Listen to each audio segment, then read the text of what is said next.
Jake Sullivan walked through the tall doors of the Galactic Council building. His boots made sharp sounds on the white marble floor. He carried papers in his hand.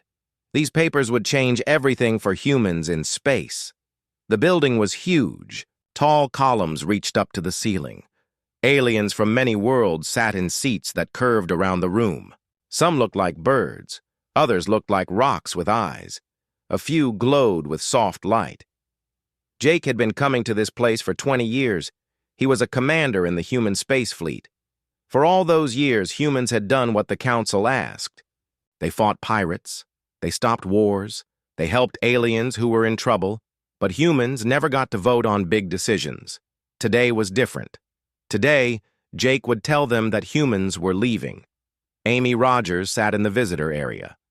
She was Jake's second in command. She watched the alien council members talk among themselves. They did not look worried. They thought humans would always do what they were told.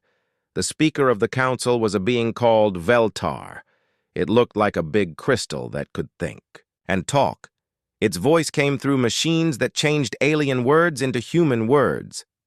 The humans will deal with the Zephyrian problem, Veltar said. Its crystal body flashed different colors when it spoke. That is what they do. They fight. We think. Other council members agreed. The bird-like Altarians nodded their heads. The Centaurians, who looked like tall, thin people made of light, said yes, too. Even though humans had saved the Altarians from being wiped out just 5 years ago, they would not help humans now. Jake stood up. The room became quiet. The human race is leaving the Galactic Council, he said. His voice was calm but firm. We quit. Veltar's crystal body turned red. You cannot quit. You have duties. You must fight the rebels on Zephyria Prime. Jake smiled, but it was not a happy smile. No, we do not have to do anything anymore. You want us to fight your wars, but you will not let us vote. You treat us like servants. We are done. He placed the papers on the speaking platform. These documents make it official. All human ships will leave Council space. All human workers will go home. All human soldiers will stop fighting your battles. The room exploded with noise. Aliens started talking all at once. Some were angry, some were scared. A few laughed. A council member from the water world of Aqua stood up. Its fish-like body was shaking. You cannot do this. Who will protect the trade routes? Who will stop the pirates? That is your problem now, Jake said. You should have thought about that before you decided humans were not good enough to have a voice in this council. Veltar's voice got louder. This is blackmail. You are trying to force us to give you power. No, Jake said. We are not asking for anything. We are leaving. Good luck running the galaxy without us. Amy stood up in the visitor area. She had heard enough. As she walked out, she heard Veltar still talking. Let them go, the crystal being said. They are too violent anyway. Their ships are ugly. Their methods are crude. We will be better without them. That night, Jake sent a message to Admiral Ben Carter. Ben was in charge of the biggest human space fleet. The message was simple. Come home. All of you, right now. Ben got the message while his ship was flying to help some aliens who were under attack. He stopped his ship. Then he called all the human ships in his fleet. Change course, he told them. We are going back to Earth. His officers looked confused. But, sir, the Council ordered us to save those people. The Council can save them, Ben said. We do not work for the Council anymore. All across space, human ships got the same message. Ships that were fighting pirates turned around. Soldiers that were keeping peace on alien worlds packed their bags. Workers who were building space stations for other races stopped working. The humans who lived on other planets started leaving too. They sold their businesses. They said goodbye to their alien friends. They got on ships heading back to human space. Within 1 week, every human had left Council territory. 47 years of service ended just like that. On Earth, people watched the news. They saw their ships coming home. They saw the aliens on TV looking worried and angry. President Rachel Martinez spoke to the world. "We tried to be good members of the galactic community," she said. "We fought their wars. We saved their lives. We asked for nothing but respect. Instead, they treated us like we were less than them. So we came home." Back on the council world, Veltar called an emergency meeting. The crystal being was still angry. "Good riddance," it told the other council members. "Humans are warlike and primitive. They solve everything with violence. The galaxy will be more peaceful without them." The Altarian representative shifted nervously. "But who will patrol the shipping lanes?" "We will," Veltar said. "How hard can it be?" 3 days after the humans left, the first pirate attack happened. A merchant ship from the peaceful Centaurian worlds was destroyed near the Vega system. The pirates took everything and killed everyone. The Centaurian patrol ship that responded was beautiful. It looked like it was made of crystal and light, but when the pirates shot at it, it broke apart like glass. Veltar called another emergency meeting. "This is just a temporary problem," it said. "We will adjust." But deep down, the crystal being was starting to worry. For 47 years, humans had kept the peace. Now the humans were gone, and Veltar was beginning to understand that keeping peace was much harder than it looked. Lisa Hayes looked at her computer screen and felt sick. The numbers were getting worse every day. In just 3 months since the humans left, pirate attacks had gone up by 400%. Lisa was a captain in the Virillian Defense Force. Her people looked like tall cats that could walk on 2 legs.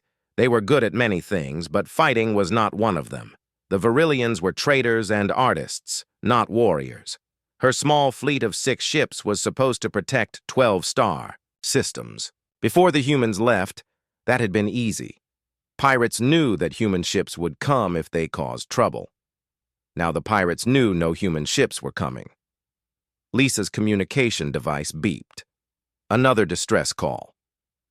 "Captain Hayes," the voice said.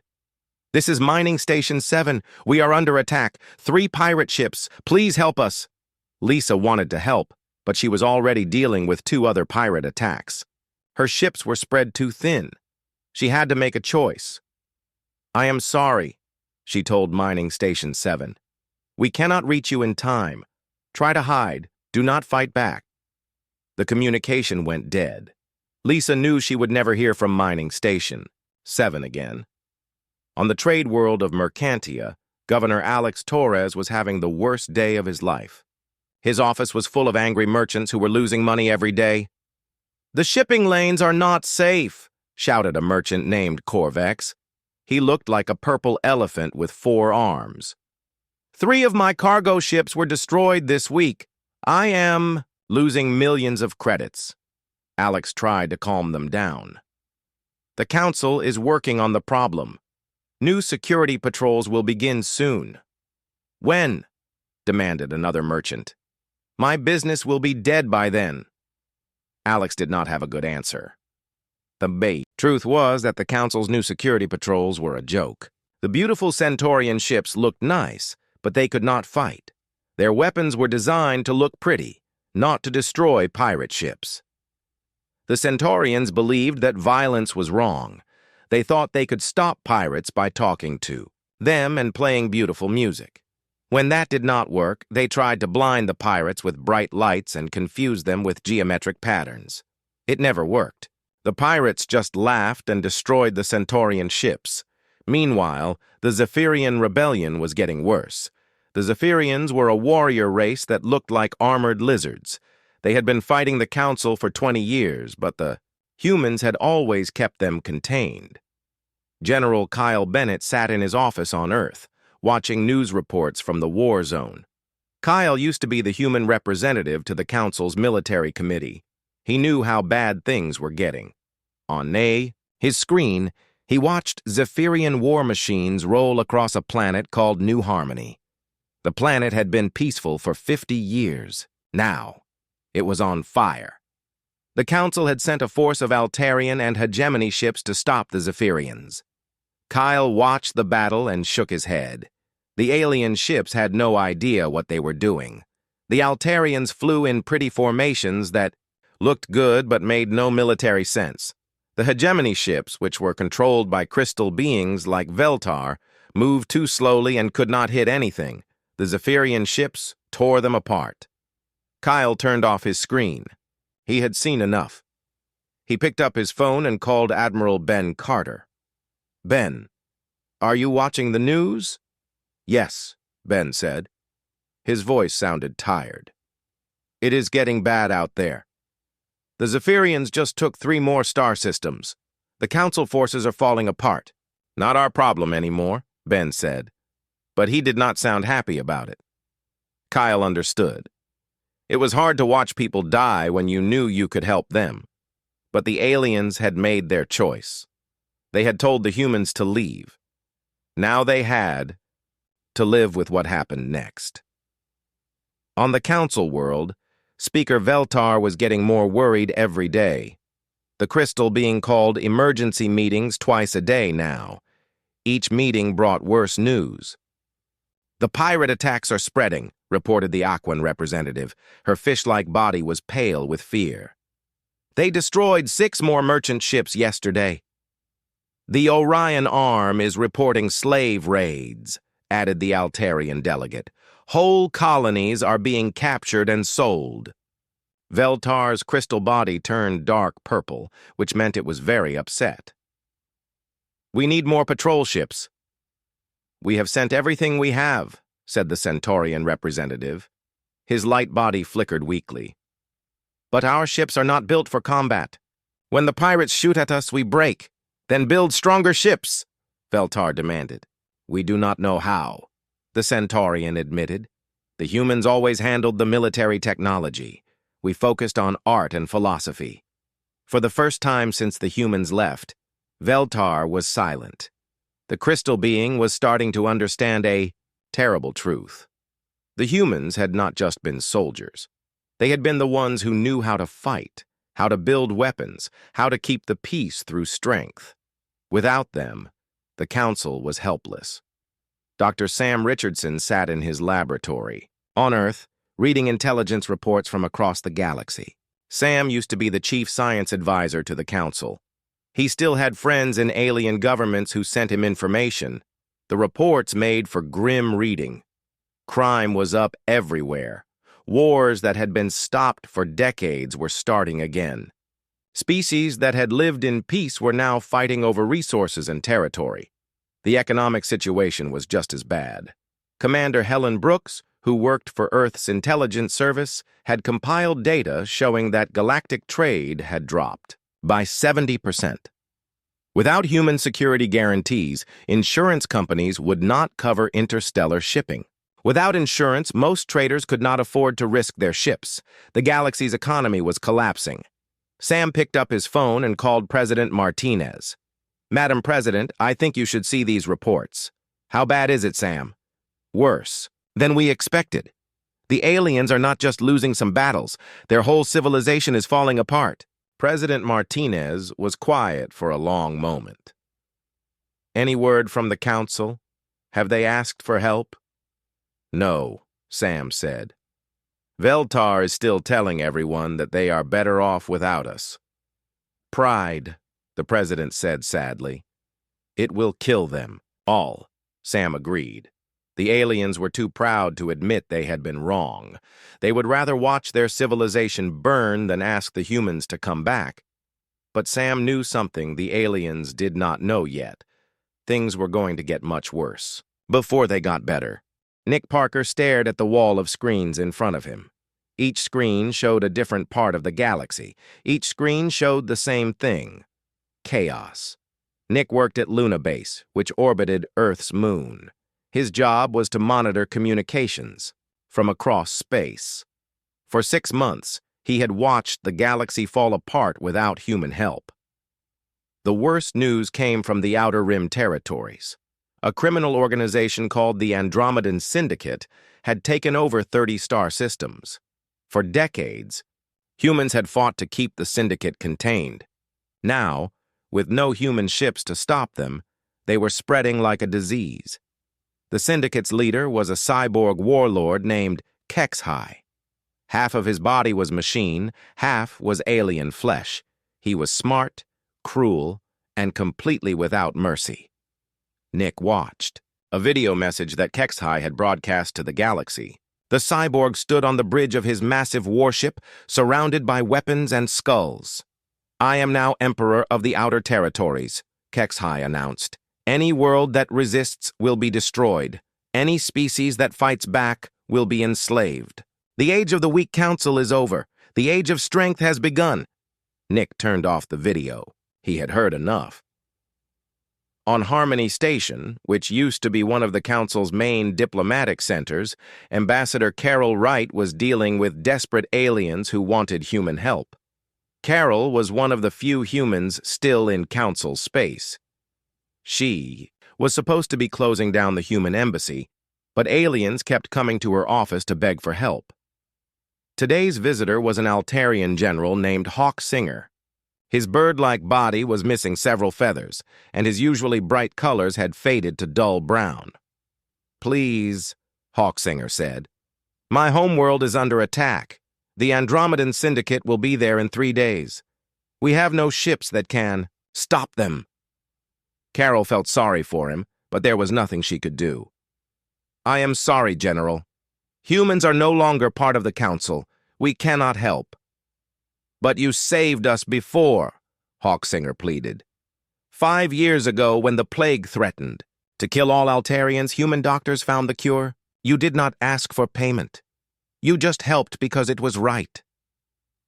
"That was different," Carol said quietly. "Back then we were allies. Now you are on your own."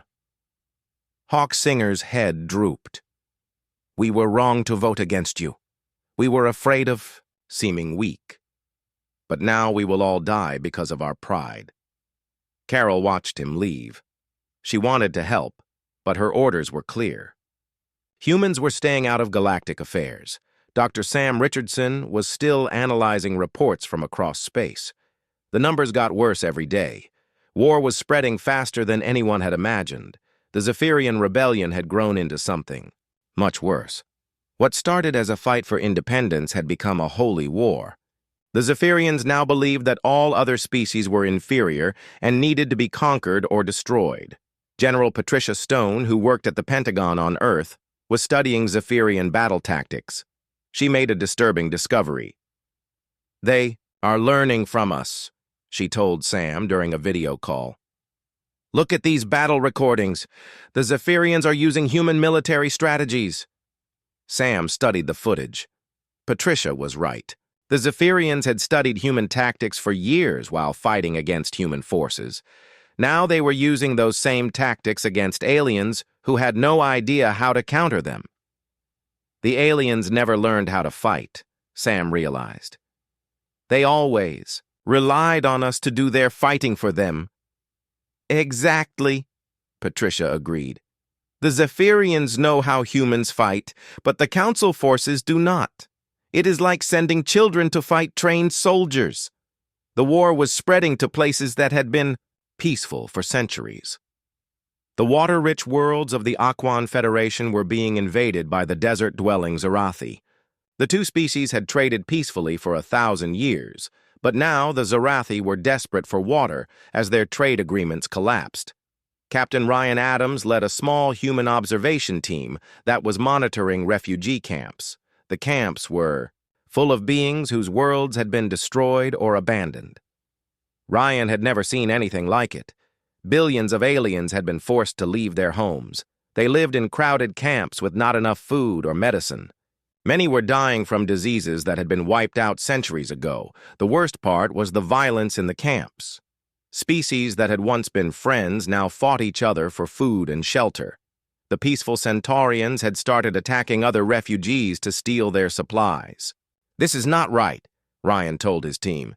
"These people used to be civilized. Look what desperation has done to them." His sergeant, a woman named Kate Morrison, nodded grimly. "My grandfather always said that civilization is just a thin layer over animal instincts. Take away safety and comfort, and people become beasts." Meanwhile, The Galactic Council was falling apart. Speaker Veltar still called meetings, but fewer representatives showed up each time. Most species had withdrawn their delegates to defend their homeworlds. The beautiful council chambers on Nexus Prime were no longer beautiful. The marble floors were stained with crystal blood from fights between different alien factions. Windows had been broken by angry protesters. Statues celebrating galactic unity lay smashed on the ground. Veltar stood alone in the empty chamber, its crystal body dim with sadness and fear. The being that had once been so proud and confident now shook with worry. Dr. Linda Thompson, who used to be the chief medical officer for the council, received reports about plagues spreading through the refugee populations. Without human-maintained medical stations and hospital ships, diseases were killing millions. The Rigel fever has reached the core worlds, her alien contact reported. We have no way to stop it. The medical facilities were all built and maintained by human teams. Linda wanted to help, but Earth's government had forbidden it. We cannot send medical teams into active war zones, the president had said. Our people would be killed. The criminal syndicates had evolved beyond simple piracy. Colonel Kevin Barnes, who worked for Earth's spy service, identified 17 different warlord states that had carved up former council territory. Each warlord ruled through fear and violence. They enslaved populations, stripped planets of resources, and fought constant wars against each other.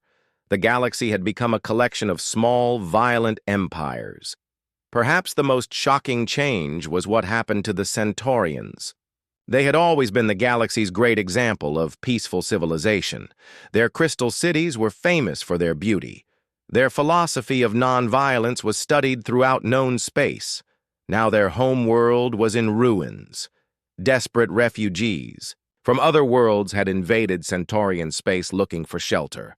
When the Centaurians tried to welcome them with open arms, the refugees had turned violent. They wanted food and homes, not philosophy and art. The crystal cities lay shattered.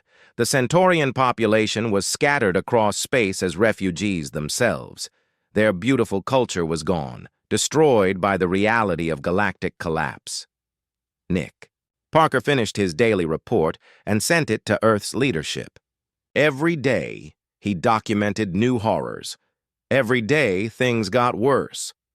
He wondered how long Earth's leaders could watch the galaxy burn before they decided to do something about it. The humans had the power to stop the chaos, but they had been hurt too badly by the Council's betrayal. How many aliens would have to die before humanity's conscience overcame their anger? Admiral Ben Carter sat in his office on Earth, reading reports that made him feel sick. 1 year had passed since humanity left the Galactic Council. The galaxy was not just falling apart anymore. It was dead. Ben had commanded human fleets for 30 years. He had seen wars, disasters, and tragedies, but nothing had prepared him for what he was reading now. The Zephyrian rebellion had become something monstrous. What started as a fight for freedom had turned into a campaign of total destruction. The Zephyrians no longer wanted independence. They wanted to wipe out all other intelligent life in the galaxy. General Patricia Stone walked into Ben's office, carrying more bad news. Her face looked tired and old. Leading Earth's intelligence service during the galactic collapse had aged her 10 years and 12 months. The Zephyrians just destroyed the Altarian homeworld, she said quietly. Ben closed his eyes. 3 billion Altarians had lived on that world. Now they were all dead. How? He asked. They learned how to build planet-killer weapons by studying old human military databases, Patricia explained. Databases that the Council gave them access to during the peace negotiations years ago. Ben wanted to punch something. The Council had shared human military secrets with the Zephyrians, hoping it would help the peace process. Instead, it had given the rebels the knowledge they needed to commit genocide. On the core world of Elysium, Captain Ryan Adams walked through refugee camps that stretched beyond the horizon. Billions of beings lived in these camps now. They had Nowhere else to go. Ryan led a small human observation team that was supposed to monitor the situation and report back to Earth. But watching was all they could do. Earth's government had forbidden any direct intervention. The refugee camps were hell. Different species fought each other constantly. Food was scarce. Medicine was almost gone. Children were dying from diseases that could be easily cured with basic human medical technology. Ryan stopped at a medical tent where a Centaurian doctor was trying to treat injured refugees with primitive tools. The doctor's light body was dim with exhaustion and despair. "Please," the Centaurian begged when he saw Ryan's human uniform. "You have medical supplies on your ship. These children will die without help." Ryan's heart broke, but his orders were clear. "I cannot help. I am sorry." The Centaurian stared at him with eyes full of pain. "Your species used to care about justice and mercy. What happened to you?" Ryan did not have a good answer. He walked away feeling like a coward. The Galactic Council was finished. Speaker Veltar still lived on Nexus Prime, but the crystal being was alone. All the other council members had either died in wars or gone home to defend their remaining territories. Veltar sent desperate messages to Earth every day begging for help. The proud being that had once called humans primitive and violent now pleaded with them to return. President Rachel Martinez read Veltar's latest message during a cabinet meeting. The crystal being's words were broken and desperate. "We were wrong," Veltar had written. "We were fools. We thought your service meant you were weak. We thought your obedience meant you were inferior. We did not understand that you were holding back your true power. Please come back. The galaxy is dying, and only you can save it." "Should we respond?" asked Secretary of Defense Paul Jenkins. President Martinez shook her head. "Not yet. They need to understand the full cost of their decision." Dr. Linda Thompson entered the meeting room, carrying medical reports from across the galaxy. As Earth's former chief medical officer to the Council, she was monitoring the health crisis spreading through space. "The plague numbers are getting worse," she announced. 17 billion beings have died from preventable diseases in the last 6 months. The medical infrastructure has completely collapsed. "How bad could it get?" the president asked. "Without intervention, we are looking at species-level extinctions within 2 years, Linda said grimly. "Entire civilizations will vanish." The president absorbed this information silently. The human government faced an impossible choice. They could save billions of lives by returning to space, but doing so would tell the galaxy that humans were just servants who would always come running when called. Meanwhile, the criminal organizations had grown into full military powers. Colonel Kevin Barnes presented his latest intelligence report to Earth's Security Council. "The Andromedan Syndicate now controls 80 star systems," he reported. "Kex High has declared himself Emperor of the Eastern Galaxy. His forces are moving toward the core worlds." "What about resistance?" asked General Stone. "There is none," Kevin said. "The species that could fight are either extinct or too busy fighting each other. The peaceful species are being enslaved or killed. The Syndicate had perfected the art of terror. They did not just conquer worlds. They made examples of them. Entire planetary populations were enslaved or executed to show other worlds what would happen if they resisted." Captain Lisa Hayes had managed to keep her small Virillian fleet together, but they were running out of places to hide. The cat-like Virillians were traitors, not warriors. They had survived this long by avoiding fights and staying in remote systems. But there was nowhere left to run. The galaxy had been carved up by warlords and criminals. Every system was controlled by someone violent. Lisa received a transmission from the last free Virillian colony world. "Captain Hayes, this is Governor Whisker Bright. Andromedan forces are approaching our system. We have no defenses. Please help us." Lisa wanted to help, but her 6 small ships could not fight an Andromedan battle fleet. "I am sorry, Governor. We cannot win against them." You should evacuate while you can." "Where can we go?" the governor asked desperately. "There is nowhere. Safe left in the galaxy." Lisa had no answer. The governor was right. Safety no longer existed. The economic collapse was complete. Commander Helen Brooks presented trade data to Earth's Economic Council. The numbers were devastating. "Galactic trade is down 98% from pre-withdrawal levels," she reported. "Most star systems have reverted to subsistence economies. Currency is worthless. People are bartering food for weapons." "What about the major trade worlds?" asked Treasury Secretary Maria Santos. "Gone," Helen said simply. "Mercantia was destroyed by pirates 6 months ago. The Rigel trade hub was conquered by the Zarathi Empire. New Singapore is under siege by 3 different warlord factions. Civilization had collapsed so completely that many worlds no longer had electricity or running water. Planets that had been spacefaring for thousands of years were reduced to medieval technology levels. Perhaps the most tragic change was what happened to the species themselves. Years of war, famine, and disease had changed them. The peaceful became violent. The civilized became savage. The hopeful became desperate. Commander Carol Wright, who was finally leaving Council space after closing the last human embassy, sent a final report to Earth.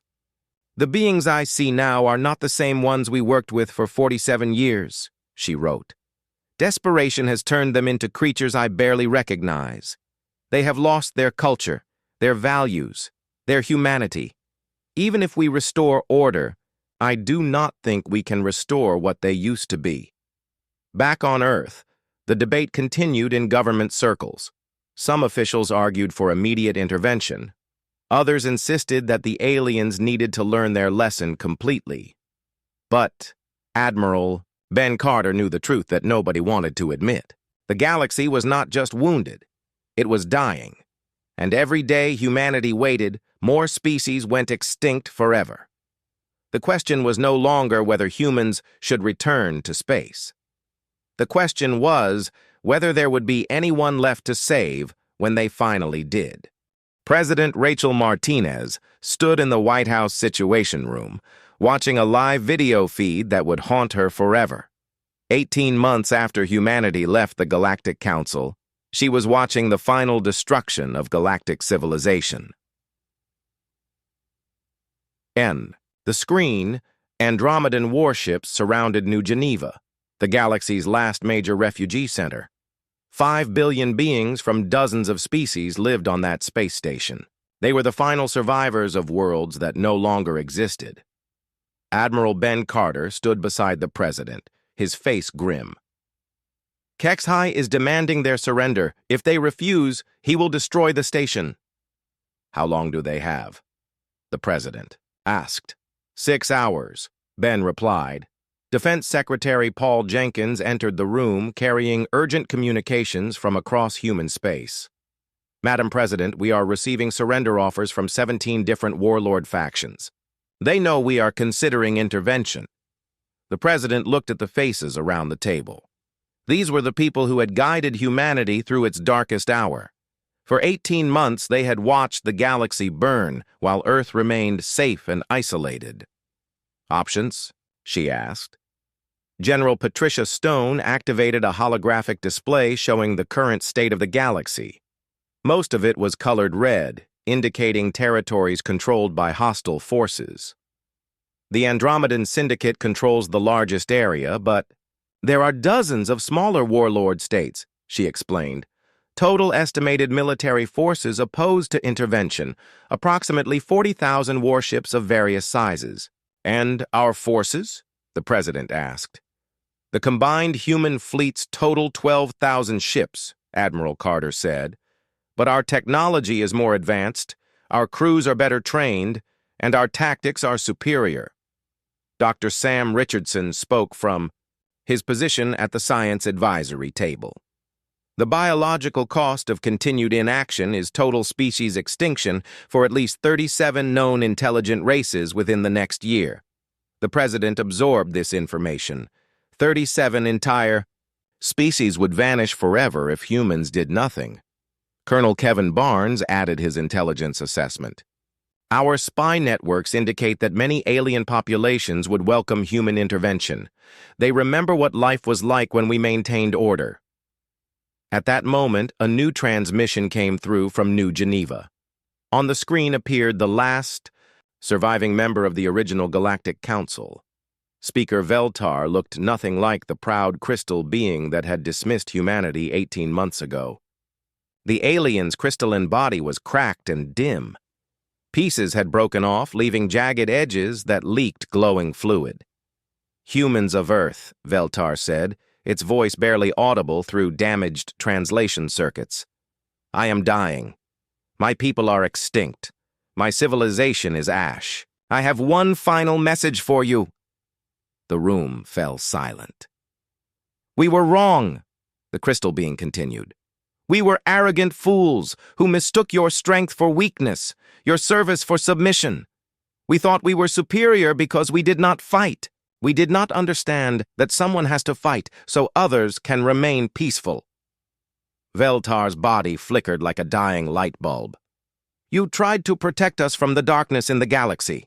When we sent you away, the darkness consumed everything. Please do not let our stupidity destroy the last innocent beings in the universe.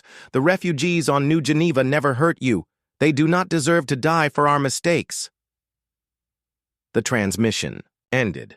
Veltar was gone. President Martinez looked around the room. "Recommendations?" Admiral Carter stepped forward. "Madam President, I recommend immediate military intervention. We can save New Geneva and begin restoring order to the galaxy." "The risks?" she asked. "Minimal to human forces, but substantial to our isolation policy," General Stone replied. "If we intervene, we cannot remain neutral anymore. We will have to take responsibility for governing the galaxy." Secretary of State Diana Walsh raised an important point. "If we return, it cannot be as servants to a council of aliens. We would need to establish a new system of government." President Martinez nodded. She had been thinking about this for months. "What are you proposing?" "A galactic protectorate," Walsh explained. "Human-led, human-administered, with clear rules and firm enforcement.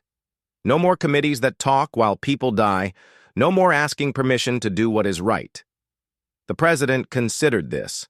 It meant the end of the old galactic order. Humans would not be returning as equals. They would be returning as the dominant species, the ones in charge.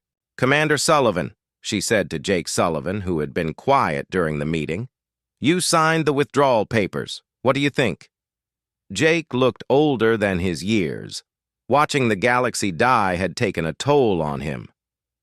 "Madam President, I left the council because they treated us like servants. I will not go back to serve them again, but I will go back to save the innocent beings who had nothing to do with the council's decisions. Even if it means we rule them instead of serving." "Them? Especially then," Jake said firmly. "The galaxy has proven it cannot govern itself. Someone has to be in charge. It might as well be the species that actually knows how to keep the peace." President Martinez made her decision. "Begin Operation Restoration. All available fleets are to deploy immediately." Admiral Carter smiled for the first time in months. "Yes, Madam President." The operation began at dawn, Earth Standard Time. Human fleets emerged from hyperspace at strategic points across the galaxy simultaneously. It was the largest military deployment in human history. At New Geneva, Admiral Carter's flagship Defiance appeared just as Andromedan forces began their final attack. The Andromedan commander, expecting no resistance, was caught completely off guard. "This is Admiral Ben Carter of the Human Protectorate Fleet," Ben announced on all frequencies. "You will withdraw from this system immediately or be destroyed." The Andromedan commander laughed. "Humans, you are too late. The galaxy belongs to us now." "No," Ben said calmly. "It belongs to us. You are trespassing. The battle was over in 30 minutes. Human ships moved with precision and purpose that the Andromedans could not match. Advanced human weapons tore through enemy shields like paper. Sophisticated human tactics made the Andromedan fleet look like amateurs. Across the galaxy, similar scenes played out. Human forces struck with overwhelming superiority, reclaiming systems that had been lost to chaos for over a year. The Zephyrian war machine, which had seemed unstoppable against alien forces, crumbled within days when faced with human military might. The planet-killer weapons they had built using stolen human technology were useless against ships designed by the people who had invented the technology in the first place. Warlords who had ruled through fear suddenly found themselves outgunned and outmaneuvered by human forces that had spent 18 months preparing for this moment. Captain Ryan Adams led the humanitarian mission to New Geneva. As human medical teams landed on the refugee station, he saw alien children smile for the first time in months. An elderly Centaurian approached him, her light body flickering weakly. "Are you here to help us?" "Yes," Ryan said. "We are here to help." "Are you here to rule us?" she asked. Ryan paused. Honesty was important. "Yes. We are here to rule you too." The Centaurian nodded slowly. "Good. We tried to rule ourselves. We failed." Within 6 months, the Galactic Protectorate was established. Human administrators governed reconstruction efforts on thousands of worlds. Human judges settled disputes between species. Human military forces maintained order through strength rather than negotiation. It was not the galaxy that had existed before. That galaxy was gone forever, destroyed by pride and stupidity. This was something new, built on the understanding that peace required strength, and strength required someone willing to use it. President Martinez addressed the reformed Galactic Assembly from Earth's capital. Representatives from surviving species listened as she explained the new reality. "Humanity will never again serve at the pleasure of committees that mistake our service for weakness," she declared. "We return not as your employees, but as your protectors. And this time, we decide how that protection is administered." Some alien representatives looked angry. Others looked relieved. Most just looked grateful to be alive. The new Galactic Protectorate bore little resemblance to the old Council. Human fleets patrolled space lanes, ensuring safe passage for all peaceful travelers. Human colonies were established in strategic locations to maintain order. Human law became the standard by which interspecies disputes were settled. It was not a democracy. It was not even fair by the old standards. But it worked. Trade resumed. Wars ended. Refugees found new homes. Children grew up safely. Commander Jake Sullivan, now Governor General of the Outer,